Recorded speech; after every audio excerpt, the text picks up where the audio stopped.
Hello everyone and welcome to another episode of Officer Training School. My name is Joshua Joushi Howard and today we're going to be talking about indirect fire in the Guard. Indirect fire has been some of the most requested units that we have in the index to go over, and so I've put this together to hopefully answer a lot of the questions and address some of the things that you guys have hoping I would be.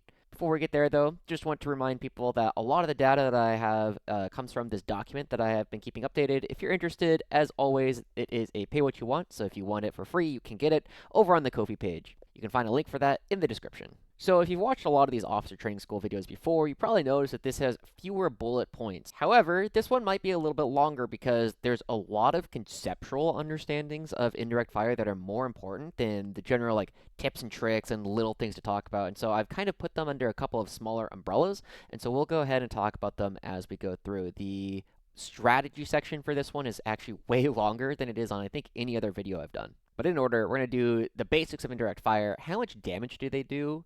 Understanding the four quadrants of different types of indirect that we can bring, orders and stratagems, and then general strategy. So basically, indirect fire is mostly like a tech piece in the sense of a trading card game. If any of you guys have played Magic the Gathering or Hearthstone or Pokemon, whatever, it doesn't really matter. There are cards that you can put in your deck that will make your consistency for the entire deck a little bit worse into most matchups.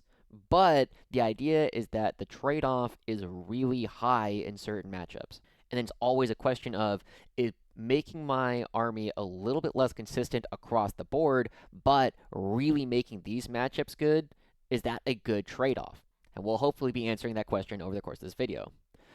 Secondly, paying for the whole on going for a Basilisk or a Manticore as compared to a Earthshaker carriage battery or a Medusa carriage battery is a real decision that you have to make, and we'll talk a lot more about that as we go through. Generally, you want to be shooting your indirect last, and you need to do prep before the games to actually understand the damage output that they have so that you can make good decisions with them. Lastly, indirects serve as good backline screens, but can't only do that. They will need to be moving onto the board later in the game. Before we go too far, though, I do want to give a note on Scout Sentinels, because I see this question a lot on Discord and Reddit, where people will be asking, hey, does the Daring Recon ability on Scout Sentinels allow us to ignore the unmodified 1 to 3? And because this channel is focused on competitive play, no tournament has ruled that the only hitting on an unmodified 1 to 3 is a penalty, meaning that even if you're Daring Recon, you're still hitting on only 4, 5s, and 6s, but you do get the reroll ones. Also, Daring Recon, because you ignore the -1 to hit,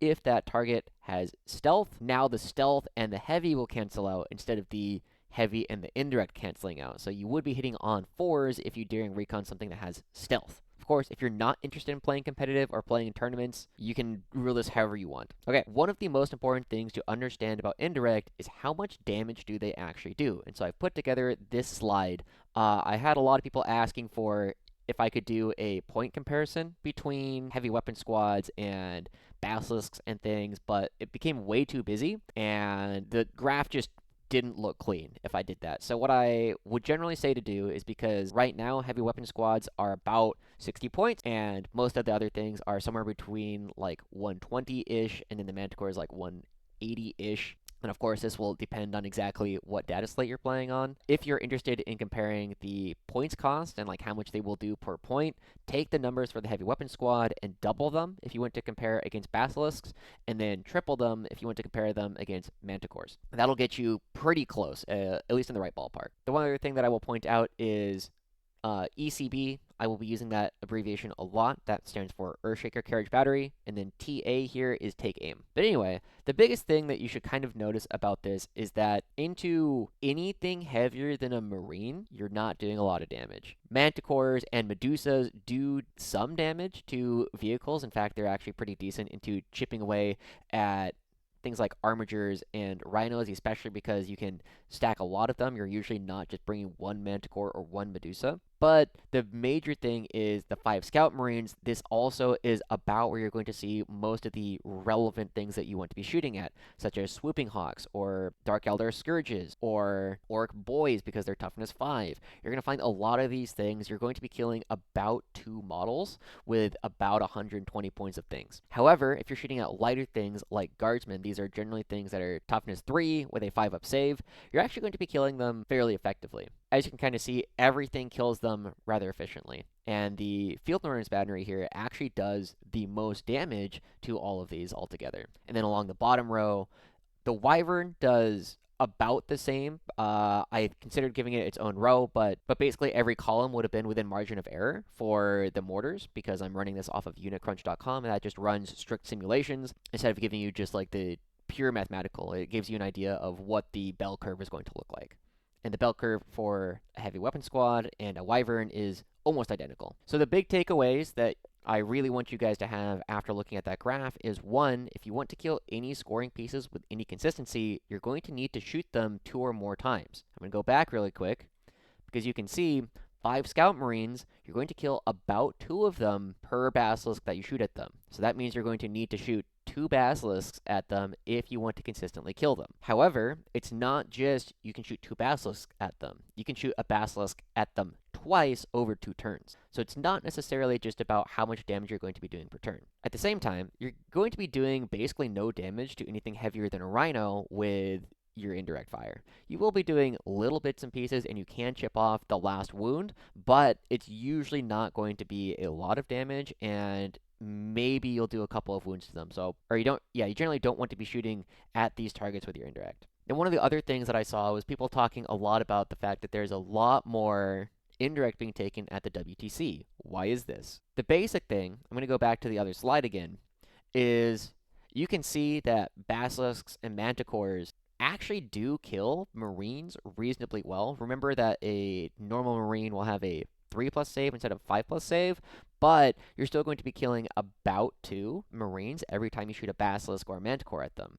You don't need to kill a lot of Marines to change how effectively these units are going to be slamming into things like Bulgrin. If you lose 2 Marines, it can actually be a massive difference between how much damage your Bulgrin take and whether or not the Bulgrin are going to be just straight up winning that fight or just serving as a roadblock. And because so many of those lists at WTC are currently being targeted at fighting Renegade Raiders and Blood Angel Sons of Sanguinius, bringing those kinds of units to tear up all of those Marines makes them a lot better. The other thing, I touched on this briefly before, is it's not about how much damage you're going to be doing per activation with these units. In general, you're spending a premium on the amount of damage that these units will do per turn because the expectation is that you're going to be shooting with them every turn of the game. You're going to get 4 or 5 activations out of almost every single one of your indirect pieces. With that in mind, a Basilisk will kill about 12 models of light to mid infantry per game. And in some armies, if you have 2 Basilisks, and you kill 24 models of Marines, that can be every Marine that's on the board if you're consistently putting out that kind of damage. The other thing this does is it will generally force your opponent to put things that are more substantial than cultists or scouts or grots on hidden objectives because they will die if you do not give them something better to shoot at. And so if you force your opponent to leave, say, a Rhino on the objective instead of putting those 10 cultists, well, that's a lot more points that your opponents are now spending on holding their own objectives. The more indirect you bring, the more pressure you apply to your opponent to force them to come to you. The one danger about this, though, that I didn't put on the slide, so congrats to you audio listeners, the current meta in 40k is about having a go turn. And so most armies will have a go turn on turn 2 or 3 where they will just say, now is the time, we're going to push as far forward as possible, hope we do enough damage, and then play the game off of that, but we need to do a lot of damage on this turn. This is something that, in theory, we were trying to force people to do previously with the indirect, is make them take this go turn earlier in the game, but now they're trying to do it at that time anyway, so that's part of why we're not seeing as much indirect being brought into competitive 40k right now. Okay. Now, let's talk about the 4 quadrants. So there are 4 basic categories of indirect that you need to be thinking about. And so first off, we have the just damage category, and this is Medusas, heavy weapons, field ordnance, Manticore, and the Praetor, where you just bring them for the amount of damage that they do. Their abilities are either really secondary, like the Medusa can cause battle shocks, but it's pretty secondary that it does battle shock. You mostly, not always, but mostly just shoot it for the damage. And then heavy weapon squads, field ordnance, manticores, and praetors, their abilities just allow them to do more damage. However, some of them will bring additional value. In particular, this is the Earthshaker Carriage Battery, the Basilisk, and the Wyvern. We'll talk more about this in a bit. But the other major 2 categories that you need to talk about are which one of these have regiment orders, because the artillery that takes regiment orders hits on 5s. And even though I think they all have heavy and indirect, which cancel each other out. You're still hitting on 5. So in order to get the maximum benefit from them, you will need to get them a regiment order. Whereas on the other side, the squadron units hit on 4's base, and then heavy and indirect cancel each other out, so they're already hitting on 4s. So you don't really need to give these units orders on the average turn, because they're already going to be remaining stationary, and then they're going to be shooting. In general right now, our indirect doesn't do a lot of damage, and so we're not seeing very much of the top 2 categories being taken. Medusa, or the just damage categories, are not particularly popular right now. However, the additional value ones, we are seeing a lot more value. So like we said, squadron units all have ballistic skill 4 and heavy, so they don't need the orders. And the other major thing that all of these squadron units have is they all come with good hulls. They all come with good bodies that the indirect weapons are attached to. They're toughness 9 or 10 with 11 wounds and a 3-up save. They also generally have better movement than any of our squadron units, which are usually like movement 4. So later on in the game, suddenly this tank becomes a lot more valuable because it can move out onto the board, you can move it fairly quickly, and you can also use it as a direct fire tank, whereas the other ones, like all of our regiment units, will just die to small arms fire. However, some of the major benefits that you have from bringing regiment artillery is, 1, you can use Creed in particular to give out some of these take aim orders. Creed does 2 other things. The first thing that she does is she can point at these units in order to use fields of fire from them. So you can point at a Medusa or a Earthshaker carriage battery and use that in order to use a 1 CP fields of fire across the board. However, one of the other things that you can do with Creed is, because you can CP reroll the number of shots with an Earthshaker carriage battery or a Medusa, you can think of Creed as being a 3rd or 4th Medusa. So if, let's imagine you're bringing 2 Medusas, you shoot the first one, you roll a 1. Well, then you CP reroll that with Creed for free, and then it's effectively shooting another Medusa on top of the one that you just shot. So if you are going to be bringing regiment units, think about bringing Creed alongside it. The last major point that regiment units will bring is, if you're going to be bringing like a solo Earthshaker carriage battery, you probably already have a platoon command squad or a Caden command squad in the army, so you just have a regiment order that is looking for a target. It doesn't have to go to this, it can also go to Armored Sentinels or Rough Riders or other things, but it is one of the options for how you can effectively use that order that you're already paying for. Now this might be the most important distinction kind of across the board. Earthshaker cannons on the Basilisk and the carriage battery have one of the best abilities in the game. You give your opponent -2 inches to move, advance, and charge, and that is a huge difference in the ability for your opponents to move around the board. There's a couple important things to note about this. The first one is that because the Earthshaker cannon applies a named debuff called Shaken, you cannot stack up the ability from an ECB and a Basilisk because they're just doing the same thing. The last important thing that I probably should have put on the slide itself is -2 inches to advance and charge is to a minimum of 1. You can find this in the rules commentary about modifying rolls, but advance and charge is to a minimum of 1. You cannot make chargers impossible.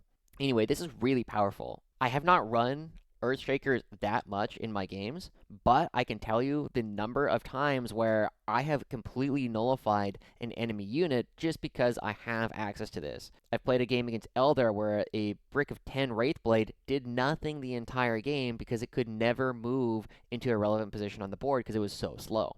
I've made my opponents play with big bricks of Death Company, and they can't make their charges because they had that -2, and then it has left them in the open where they just died. I've made my opponents lose points on objectives because they needed to roll a certain number on in advance, and now they can't make those rolls. It is an incredibly powerful ability.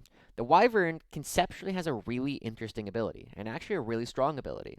You can give -1 to hit to anything that's not a vehicle or monster. This can be really impactful into things like big units of Orc Boys, or Custodes, or Assault Intercessors, because you just make them hit significantly less hard when you shoot them. There's a couple of problems with this, though.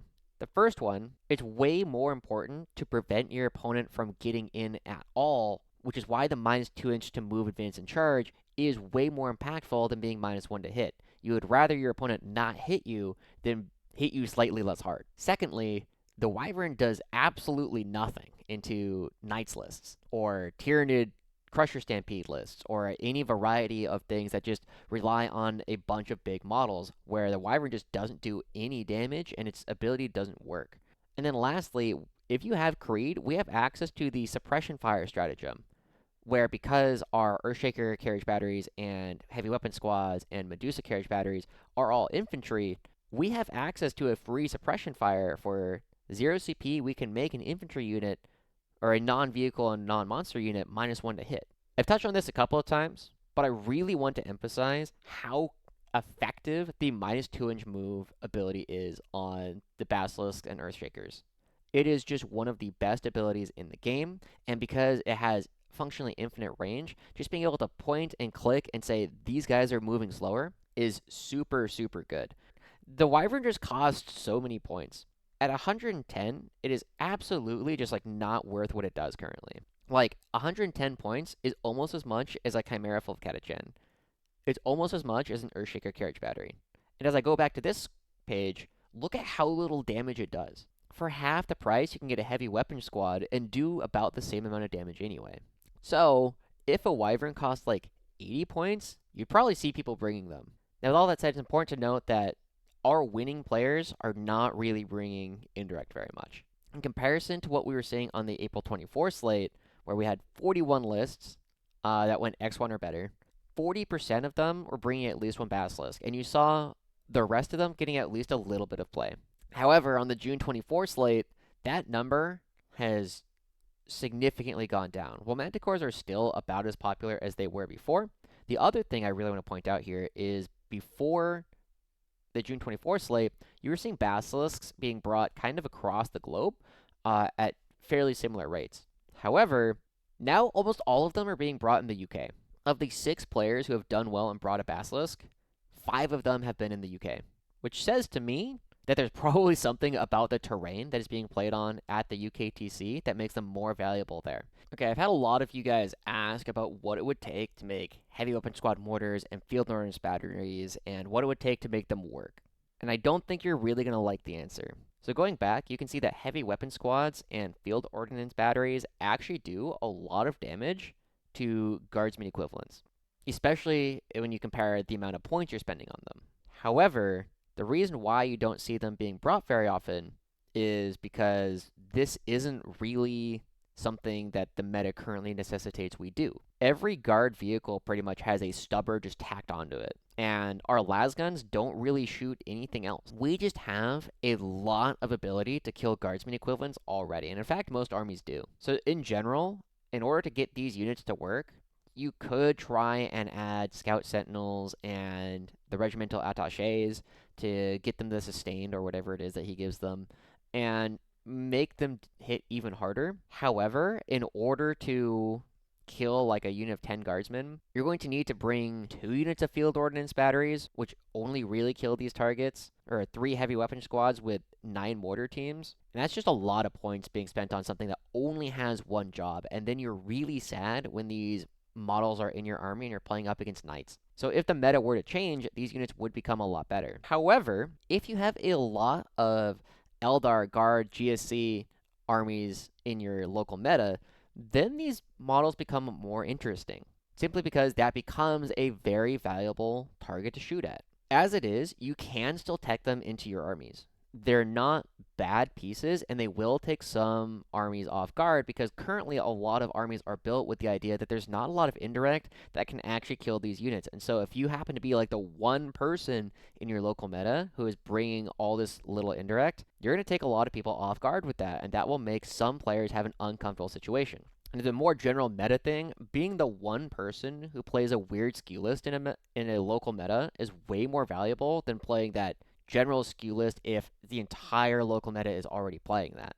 Because you can take advantage of the fact that people are building their armies to beat certain kinds of armies, and you are not playing that kind of army. So that would generally be what I would say you would need to do in order to get these units to work, is you would need to be trying to take advantage of what other people in your local area are playing.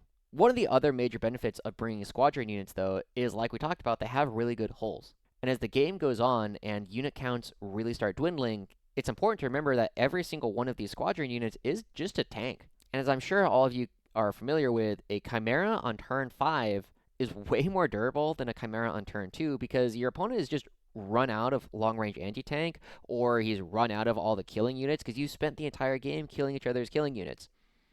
Now, something that's toughness 9 or toughness 10 on turn 5 is very difficult to kill for a lot of people. Also, don't forget that you can use these. They are vehicles.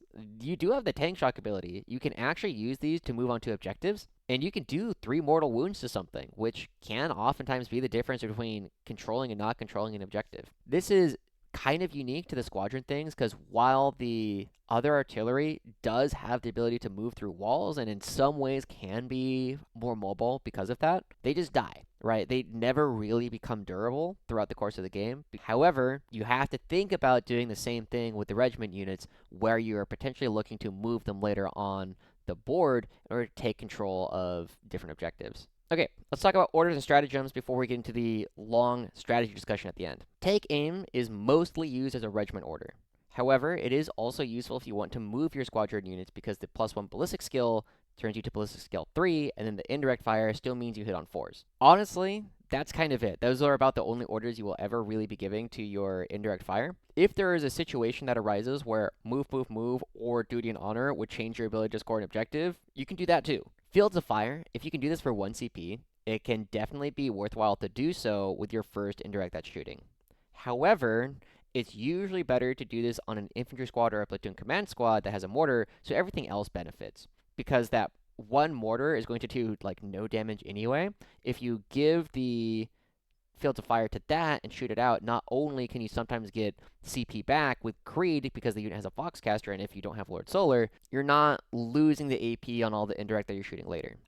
Also, did you know that all of our infantry artillery has the grenades keyword? It's kind of funny. Someone said, I think it was David Purcell said, yeah, just imagine they, like, huck one of the unexploded shells. And it's like, yeah, sure, that works.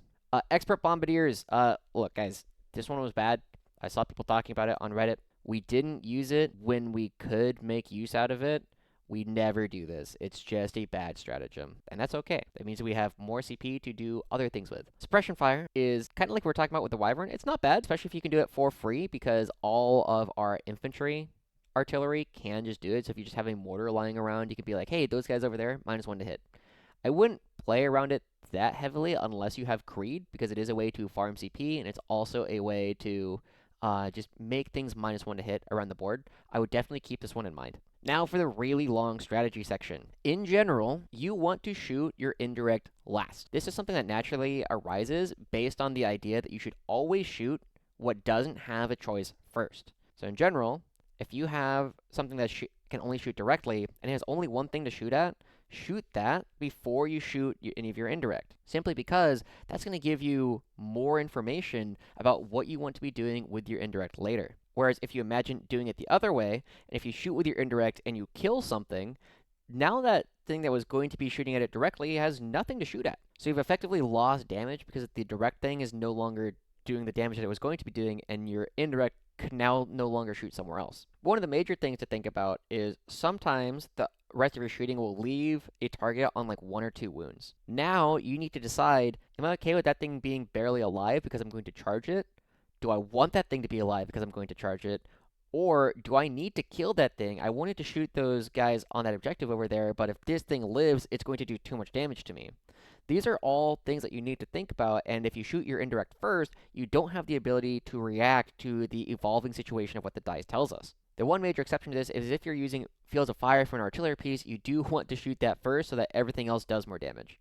Secondly, you need to think about how you can use your indirect directly. There are some armies that have little to no ranged anti-tank, or just really bad shooting in general. So against armies that don't pose ranged threats to our indirect, just use them directly. You'll get the benefit of lethal hit. This is generally better and easier to do with our squadron indirect, like our Manticores and our Basilisks, because the hull is more durable, and it has better movement, and it has a heavy bolter and a hunter killer missile. And the benefit of lethal hits makes up for the fact that they have kind of low strength into things like War Dogs.